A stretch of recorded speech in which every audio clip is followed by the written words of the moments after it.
80 years old and the standard deviation or the t-score is less than -1. This signifies -1. This signifies -2.5. So this is a normal bone density scan in a patient. In osteopenia, we see this blue zone, marked blue zone. The standard deviation is between -2.5 and -1. This graph in an 80-year-old female shows that this lady is osteopenic. Severe osteoporosis. Standard deviation in this range, this is 2.5 equals touching the line, hugging the line. So anything below severe osteoporosis, anything within this reference range is equals to -2.5 or touching this line is 2.5. So 60-year-old female we see here and a 60-year-old female here have their bone density reference range in the hip in the -2.5 range. So this lady has severe osteoporosis. And last, we see that we compare this scan with other radiological scans, and if we see that the patient has a fragility fracture, then we classify her as a severe osteoporotic. Now, advantages of the T-score that we give. First of all, it is unitless. Basis for the majority of osteoporosis guidelines. It is simple to interpret. Treatment is initiated as soon as we discover that this lady is osteopenic, osteoporotic, or severe osteoporotic. Disadvantages depends upon the site measured. Only hip and the spine is examined, and we only get to know about the hip and the spine. Depends upon the technology, that is DEXA, we are at the mercy of the technology and the computer. No human intervention is required. Depends upon reference database, that is the reference between in the population that we only includes the BMD formation and not additional risk factors. So for that we have to get X-rays or quantitative CT or anything. So we see that as the bone BMD, it helps us predict fractures. So this graph here shows that as the age progresses, the risk for fracture increases. Low risk at lesser age, higher risk at more age. Now the advantages of DEXA. It has high accuracy, known to have less than 1% error. Diagnose both osteopenia and osteoporosis, predicts the risk of fracture, evaluates response to therapy. You give a patient treatment, you tell her to get a DEXA repeat, you see whether your treatment is working or not. Change the treatment course or get a new blood evaluation or something. Major plus point, very low radiation dose to the patient, 1/10 of a X-ray, of a routine X-ray. Can access both central as well as peripheral osteoporosis. This fact is not valid in our city because many of the gynecologists and the orthopedicians are getting DEXA scan done for their patients. We observing this. With 10-year probability of fracture in women by age and T-score, we see that with women with -1.5 T-score, as the age is progressing, the risk for fracture is increasing, the probability of fracture is increasing. So we need to get updated with our T-scores from time to time. Now the disadvantages, we will be seeing this in extraneous calcifications like wall of aorta, particularly degenerative diseases, hyperostosis, hyperostotic changes like osteophyte formation. So these give us inaccurately high T-scores in ladies. Other causes for falsely high BMD on DEXA include vertebral wedge or crush fractures, because that vertebra is not assessed in the scan. So it excludes that, but it should be, but it is a cause for indirectly a cause for the osteoporosis. So there are also artifacts due to metallic plating, calcified lymph nodes, residual myodal and navel rings in patient, not seen in India but in foreign countries. So treatment with strontium renalate has also been associated with artifactual increase in the BMD. So approximately, if your patient is on strontium granulate, approximately 50% increase is being due to high atomic number of the strontium in the bones. So this is a technological setback that we have in DEXA. Because strontium has high atomic number, it absorbs more of the X-rays, so DEXA gives us false readings. So 50% extra reading we get from that. Now talking about quantitative computed tomography, if you want to fry the patient because the radiation dose is very high, very high, not practiced these days, not advised these days. This method uniquely provides separate measurements for cortical and trabecular bone mass density, bone matrix density as true volumetric density. The readings that we get are in milligram per centimeter cube and is applied to the spine, here we can see, and peripheral sites, the forearm of tibia or tibia. For single slice 2D QCT of the spine, a lateral projection radiograph is performed to identify the midplane of 4 lumbar vertebrae, L1, L2, L3, L4. The patient is examined in a lying down position, and the machine has to be calibrated with a phantom for that particular region. So this also is a drawback for this, that phantoms for the reference range in our, like for Jalandhar and Punjab region, the company doesn't make them. So whatever the company is providing will give us little false positive or false negative results. And with it, with the radiation dose in this, now the DEXA entails extremely low radiation dose, as I have already told, at between 1 to 6 microsieverts per site examined, equivalent to 3 hours of background equivalent radiation. So you stand in the sun for 3 hours and get a DEXA, it's equal. The radiation dose from QCT is higher, but still compares favorably with conventional radiograph exposures. But we have to see for the factors, low KVP technique, I'll not go into detail. Now we'll discuss a little bit about the radiological features. General radiological features. As there is less bone in osteoporotic bone, than in normal bone. This will be evident radiologically by decreased radio density of the bone. A useful descriptive term of use if fractures are not present is osteopenia. We say bone density is reduced. Patient is osteopenic. We cannot tell you whether the patient is osteoporotic just by looking at the X-ray. Whatever we report, the articular margins are normal, the joint spaces are maintained, bone density is reduced. This is how we report it. So trabeculae become thin and may disappear completely. They may be sparse, but those that remain may become thickened due to stresses to which the skeletal is exposed from day-to-day life. So this is a plain radiograph of the hand and of an elderly woman. This shows reduced bone density. We can see, you can hardly appreciate the bone at the tips of the finger. And the cortex we see is very thinned out. It should be thick. And there are reduced number of trabeculae. You can hardly see any trabeculae. Maybe 1 or 2 straight lines are visible. So we report this patient as bone density is reduced.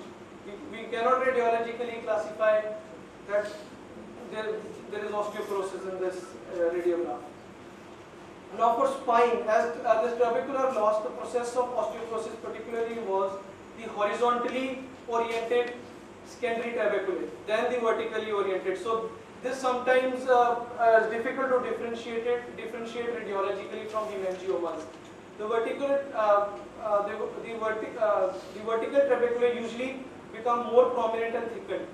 A vertically striated appearance we get to the vertebral body. The osteoporosis, the vertebral osteoporosis and the fracture. This is the lateral radiograph of normal vertebrae. There is loss of transverse trabeculae. You see the only vertical lines we see here. resulting in prominence of vertical trabeculae. So this gives a striated appearance to the bone. This is a lateral thoracic radiograph with multiple wedge-shaped and end plate osteoporotic vertebral fractures of varying degree. You can see that there are wedge-shaped deformity here. The vertebral fractures are strong predictors of future fractures. 5 times for vertebral fracture and 2 times for hip fractures. So it is important that they are accurately and clearly reported by the radiologist. The higher the grade of the vertebral fracture, the higher is the risk of future fracture. Now vertebral fractures are most common of the osteoporotic fractures. The anterior and the central mid portion of the vertebrae withstand compression forces less than that the posterior and outer ring elements of the vertebrae, resulting in wedge or end plate fractures, less commonly crust fractures. Vertebral fractures can be graded as mild, moderate and severe. You can see here.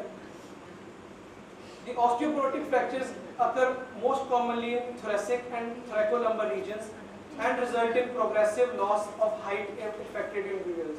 We see that many of the ladies, they get kyphotic and kyphoscoliotic deformity as they age. Wedging of the multiple vertebral bodies in the thoracic spine can lead to increased kyphosis. We also call this dogger's hump. Vertebroplasty is the injection of cement, which is commonly practiced by interventional radiologists and orthopedicians. They inject the cement into the fractured vertebral body by means, which also help by treating the pain because of the nerve compression in these patients. Injection is generally made by passing the introduction needle through the pedicle. Kyphoplasty is the injection of cement into the fractured vertebral body after a balloon has been used to decompress the fracture and correct the same some deformity. Both techniques are intended to relieve the pain in patients who do not have respond to conservative measures and in time. Other radiological sites, the trabecular pattern in femoral neck has been quantified as an index of osteoporosis, the Singh's index. Now the role of CT or MRI is very limited, as we've already discussed. The recent research methods that are under research or discarded is the quantitative ultrasound. The quantitative magnetic resonance imaging is also being developed in Germany. They're practicing this and is under trial and has been remarkably successful in predicting the osteoporosis, osteopenia, and including the stress fractures in the ladies. And the more recently there has been increased in research applications of high resolution computed tomography and a high resolution MRI to examine the trabecular structure in vivo. So 3 Tesla MRI is more capable of handling this. Micro CT systems have also been designed with increased spatial resolution. These are generally only applicable to examine small tissue, for example in vitro. Thank you very much.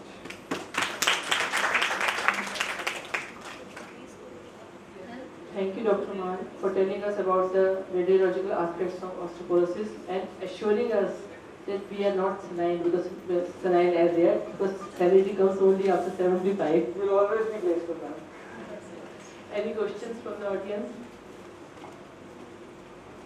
Congratulations to Dr. Harkaran. Thank you, ma'am. Really sorry, I was very nervous. Very nice presentation first time and keep it up.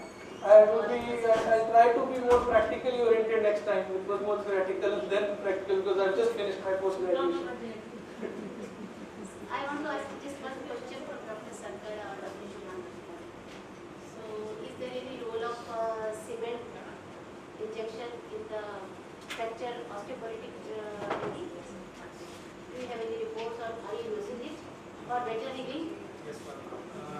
In fact, I use bone cement very often. For example, now let me just list a few procedures where we use bone cement. One is vertebroplasty, as I mentioned, like you put a percutaneous and inject the cement into the osteoporotic vertebra. Then the other is like when we have fractures, proximal femoral fractures, or we are fixing it with some kind of plates or screws, then we augment, fill up the medullary canal with the bone cement, and then put the screws in, so that these screws don't pull out. So then it gives many additional strength to the plate and screws which are being used.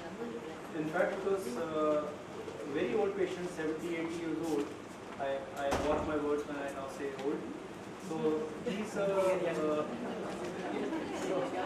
yes, 70, 80 years old young people, then I actually put a lot of penicillin inside so that these implants don't fail in there. So it definitely the bone cement is used pretty often. Especially in delayed union or non-union cases in old age. Well, delayed union, non-union is a different game because there we are already have treated a fracture, the fracture is not united. Probably there, yes, if you think this fracture is not, cannot put this patient on bed rest for say 2 months, 3 months, put the cement in and let the patient walk. Yes, it's an indication. Is there any role of parathormone hormone? Yes, ma'am. Yes, Non-union that's a very valid question. In fact, the best indication to use terapeptides would be when we are using bisphosphonates, the patient has not responded to it, and the next line of treatment would be to use PTH analogs. The only limitation so far with PTH analogs is the cost. It costs somewhere around 15 to 20,000 rupees per month, and that will at least for a year minimum. But the therapeutic response of this drug is tremendous. I mean, this DEXA scan and radiological pictures, they show a significant difference in the use of PTH. So anybody who's with insurance or somebody else is sponsored, I think these drugs are actually in the osteoporosis or in the better healing also? better healing of Any fracture which is not united. for the healing of the fracture healing is not for the healing of the fracture. I mean, it's basically for the treatment of the Even in theoretical practice, we are seeing that patient with cement therapy, they have remarkable recovery of the practice that eventually comes to Someone, if I can ask you a question, not a difficult one, it's just to guide us for this. For the DEXA 35-year-old being bone index, so do you have a data for the Indian population? Yes, sir.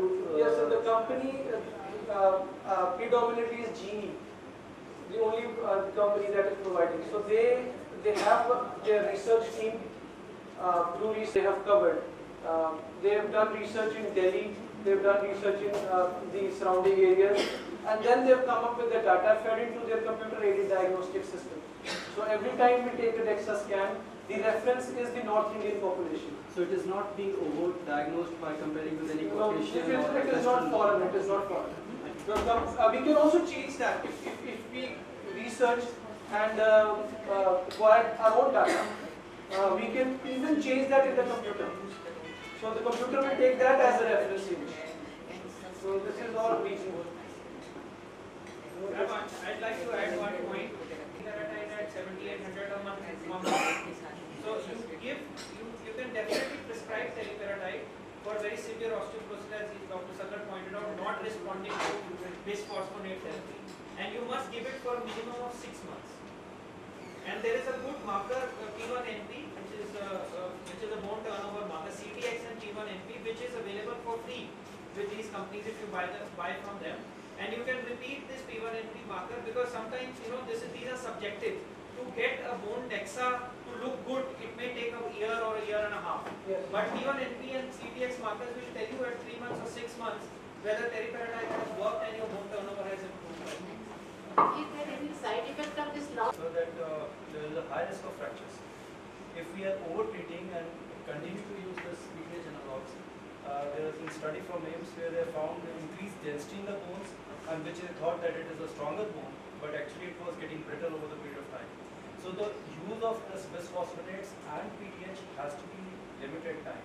It cannot be lifelong. I mean, we have been using bisphosphonates when there was no evidence for years together, which is not correct. I mean, a good use of bisphosphonate for 3 months, 6 months is good enough period to analyze your results. And there's a lot of literature coming with the calcitonin not giving a very good results. Calcitonin nasal sprays are actually being not as a first-line drug. It is not a drug to be used everywhere. The only mechanism was it was inhibiting the osteoclast for preventing the bone resorption. But the therapeutic response of calcitonin has not been so good. So I have honestly, after listening to some guidelines and papers, I have stopped using calcitonin. Even latest nowadays, people they are not using even electrolyte nowadays. Yes. It is absolutely. Yes, that is a very valid point. Yes, the bisphosphonates has to be stopped after 2 to 3 months. And please, I have been using personally for years together or osteopenic, but it doesn't work. I mean, for 3 months period is enough. Thank you, Dr. Sankar. Thank you. Head of the department, Professor Gaini, Rajendra Hospital, Patiala. As for chairpersons, I invite smart and intelligent Dr. Damanjeet Kaur and lovely and enthusiastic Sunil Bhatt, Dr. Sunil Bhatt. Dr. Manjeet, please. Topic which has been given to me by the company, because it is sponsored by them. It's a matter of great pride and pleasure to welcome you, ma'am, here, Dr. Manjeet Modi. She is a HOD professor, head of the Department Medical College, Patiala. She interest is oncology and has trained herself from Tata Memorial Hospital. She has many published papers to her credit. And as we all know, it's one of the osteoporosis is dreadful sequelae of menopause. If managed in time, can help us to prevent crippled life in old age. A stitch in time saves nine. This dictum is possible only when it is diagnosed and managed at a very proper time. So we have Dr. Modi, and I request her to start her explanations. So that they are not facing the problems which we are facing these days. I think in our school times, even still we had a better time because we were playing, we were having good sunlight, we were drinking lot of milk. Our generation, the generation of our kids, they have not played outside, they have not taken enough of the milk, they have not taken enough of the calcium, they are all taking junk foods and sitting in front of the televisions or preparing for their exams or university things. I think these girls, those who are today of 20, 30s, they may be osteoporotic in their later life. We have to save them. This is very, very important. I think we people can help to save them. This topic is basically, it is simply to tell you about current treatment. As you notice, basically two things are there, anti-resorptive and osteoblastic agents. My friends have discussed very, very nicely. Bisphosphonates, all of us know very well, and we have been giving it for many, many years. I think still people are giving it. Still people are giving it. It's not that we are not giving, we have to be honest. I think bisphosphonate is something which is the drug which any osteodeposit female comes to our OPD. We do happen to write either weekly, I think daily is gone practically, but weekly is still there and even monthly is there, and even some of the patients, those who are getting even intravenous also. Some raloxifene is again one very, very important. I think many of us are writing maybe Tabalon, maybe HRT, maybe raloxifene. ABCD we are writing, as far as we gynecologists are there. HRT is something very controversial. I think you need to have a good heart to write HRT. Where we people who are sitting in medical colleges, we are doing a lot of work and we do write HRT and people do ask us questions, madam, why have you written it? But we have got confidence in us that why we have written, we are trying to prevent. Whenever I do a hysterectomy on a female or any patient, I do recommend HRT. They do ask me questions, ma'am, cancer ho jayega, ma'am, ye ho jayega, they do stop. But I again call them and again counsel them, please keep on taking HRT. Whenever the ovaries are removed in younger age, we have to counsel them. And many of my friends, they are removing the ovaries day by year at the age of 40 years, 45 years. We have to take at least till 50 or 51 years. They need an estrogen till that age so that their bones stay stable. We are talking of osteoporosis, please talk of all these things also. Once you are putting our clamper in the infundibulum pelvic, please think that this ovary is going, she'll be osteoporotic and I am not going to give her estrogen. I think you just ask yourself how many of you are giving estrogen to your patient in those who are removing the ovaries. I think nobody has gotten courage to give it. Then is the calcitonin, as my friend has told, there is hardly any role. Denosumab is very, very costly and very limited role is there of this denosumab. Nobody is using it. We are not taking sprouts. We are not taking even roasted soybean which is available at the counter as a diet food. We are not taking it. because we think क्या छोड़ो पड़ा क्या लेना कौन खाएगा बेसवाद है. That is why we have to go for the supplements, ABCD supplements. This red clover egg like all, initially we were talking a lot about tofu, isoflavones and soyas.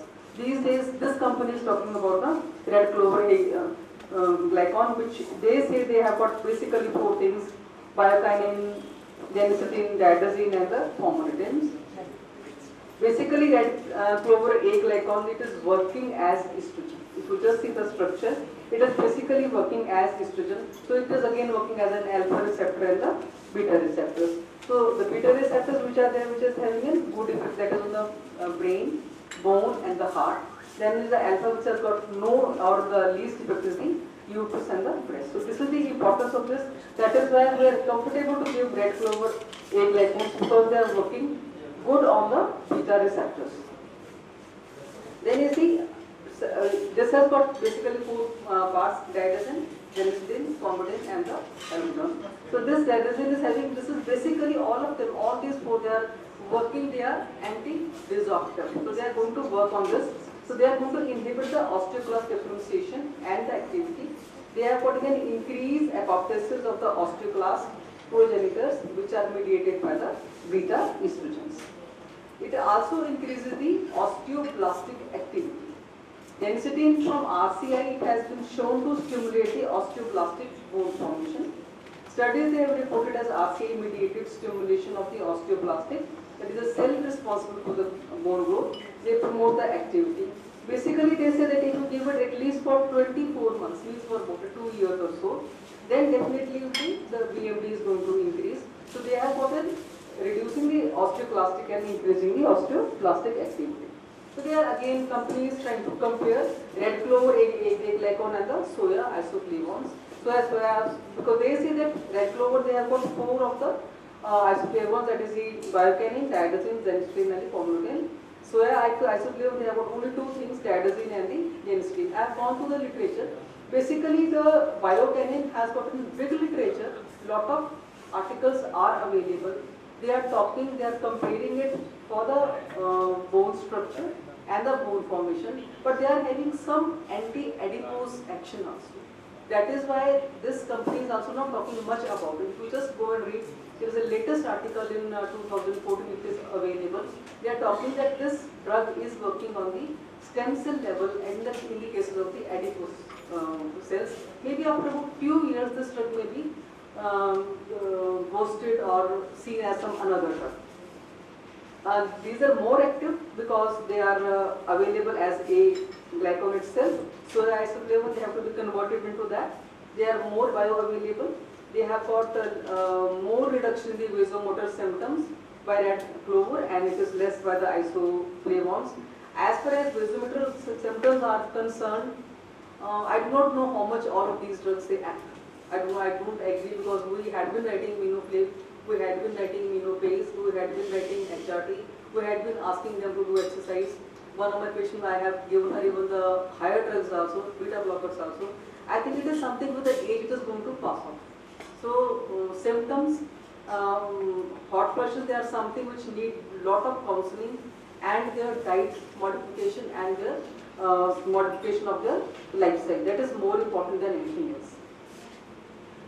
Then biotinine A is reported to play a role in prevention of breast cancer, and it is also having cardioprotective effect which are not seen in the soya products.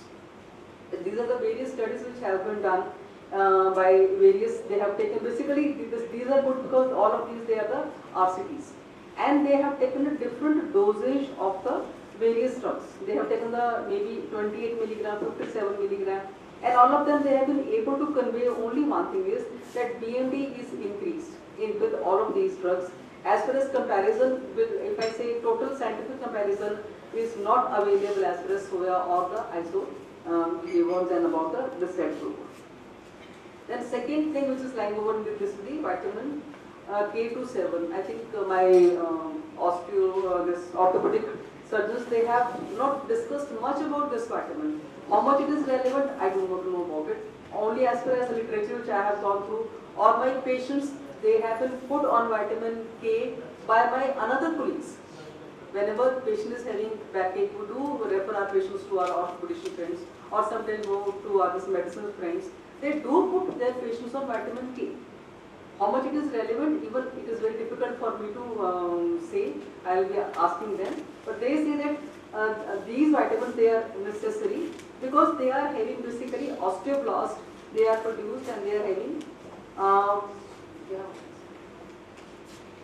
are having vitamin K dependent carboxylation of the osteocalin. This is the basic product, because if there is an osteocalin needs vitamin K to function, long-term K deficiency will lead to the significantly reduced calcium deposition in the bone.